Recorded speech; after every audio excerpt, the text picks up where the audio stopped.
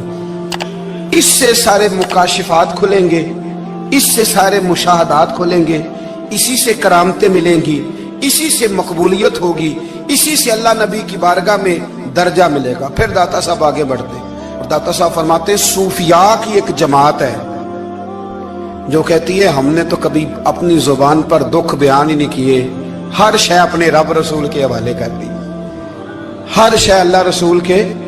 اور داتا صاحب کہتے ہیں کچھ ایسے بھی ہیں جو دعا بھی نہیں مانگتے، لوگوں کے لیے مانگتے ہیں، اپنے لیے نہیں مانگتے۔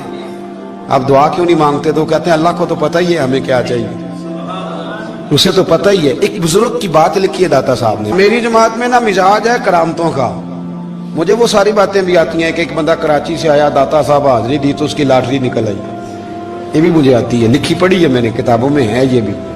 ایک بندہ، یہ ساری باتیں نا آتی ہیں کرامتوں میں، بڑی ساری چیزیں لوگ بیان کرتے ہیں کہ میں وہاں آیا اور میں نے حاضری دی تو موج لگ گئی، یہ ساری باتیں آتی ہیں۔ ہمارے پرانے بزرگ اور بھی قصے سنایا کرتے تھے، ساری ہمیں چیزوں کا پتہ، پر جو عنوان ہے نا وہ حضرت شیخ ابو نور کہتے ہیں کہ ایک بندہ داتا صاحب کے مزار پہ گھوم رہا تھا، داتا 10 روپے دے، 10 روپے دے، 10 روپے دے، تو ایک بندہ بڑی دیر سے اسے دیکھ رہا تھا، وہ کہنے لگا داتا نے تجھے کیا دینا ہے، ادھر آ میں دوں۔ اس نے 10 دیے، بندہ بڑا حسین تھا، ہنس پڑا، کہنے لگا داتا تیرے بھی صدقے جاؤں، دلانے لگا تو منکر سے ہی دلوا دیے، جو نہیں مانتا اسی سے دلوا دیے۔ وہ بڑا پریشان ہوا، میں اور چکر میں تھا، اس نے میرے اوپر جڑ دیے بات، کہنے لگا داتا تیرے صدقے جاؤں۔